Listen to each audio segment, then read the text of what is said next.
नमस्कार दोस्तों, आपका मेरे YouTube चैनल भक्ति ज्ञान त्योहार में स्वागत है।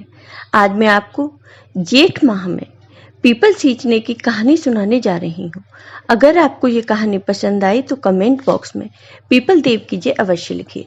साथ ही अगर आपने अभी तक मेरे चैनल को सब्सक्राइब नहीं किया तो सब्सक्राइब कर लीजिए और बेल आइकॉन पर क्लिक जरूर कीजिए, जिससे हमारे वीडियो के नोटिफिकेशन आपको मिलते रहें।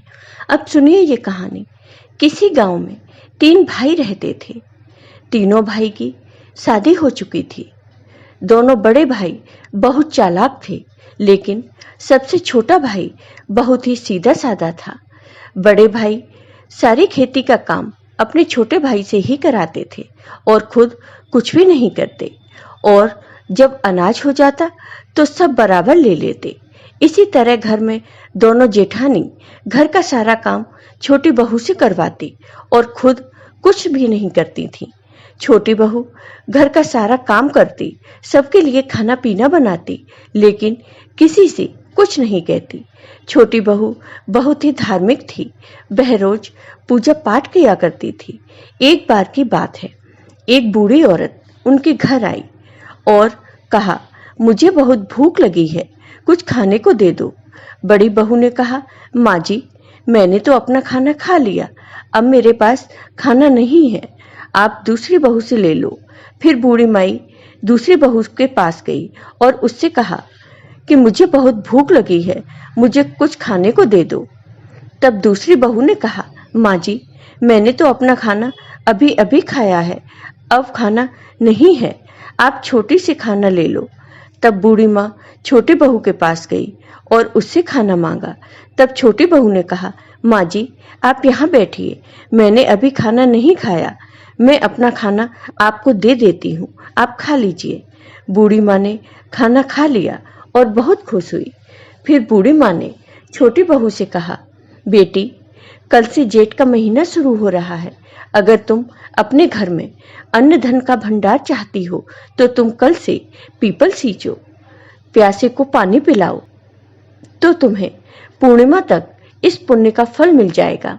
ये सारी बातें दोनों बड़ी बहुएं भी सुन रही थीं।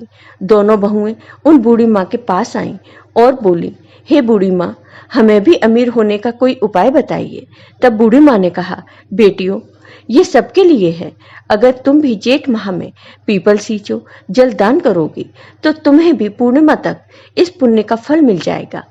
अब छोटी बहू के साथ साथ दोनों बड़ी बहुएं नित नियम लेने को तैयार हो गईं। दूसरे दिन सुबह तीनों बहुएं नहा धोकर पीपल सींचने गईं। बड़ी बहू ने पीपल सींचा और जो प्यासा मिला उसे पानी पिला दिया, और जो पानी बचा उसे वहीं फैलाकर घर आ गई।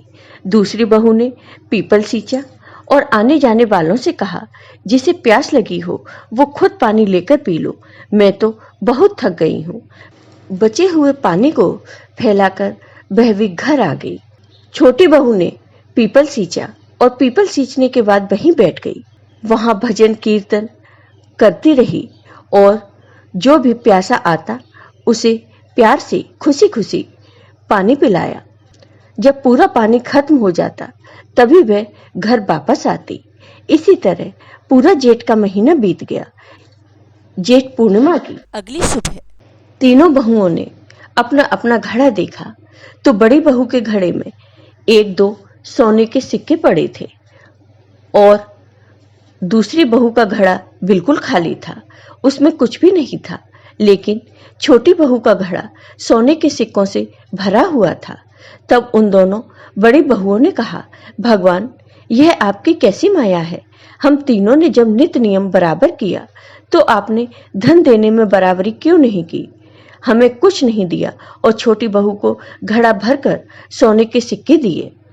तब जेठ माह के देवता प्रकट हुए और कहा, बड़ी बहू, तुमने जो दान किया यह उसी का फल है, और दूसरी बहू, तुमने तो हर प्यासे से यही कहा, मैं थक गई हूँ, खुद पानी ले लो और पी लो, तो तुमने तो कोई दान किया ही नहीं, इसलिए तुम्हें दान का कोई फल नहीं मिला और तुम्हारा घड़ा खाली है।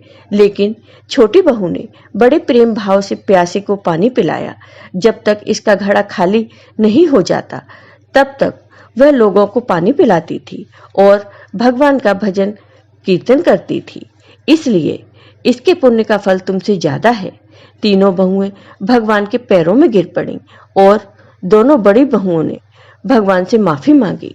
दोनों बहुओं के पश्चाताप के आंसू देखकर भगवान को उन पर दया आ गई और भगवान ने उन्हें माफ कर दिया और उनके घड़े भी सोने की मोहरों से भर दिए। फिर सभी लोग मिलकर प्रेम भाव से रहने लगे। तो हे जेठ मास के देवता, हे पीपल देव, आप अपनी कृपा अपने सभी भक्तों पर ऐसे ही बनाए रखना। जय हो पीपल देव की, जय हो जेठ मास के देवता की। आपको ये वीडियो पसंद आया हो तो कमेंट करके जरूर बताइए। साथ ही मेरे वीडियो को ज़्यादा से ज़्यादा शेयर करिए। धन्यवाद।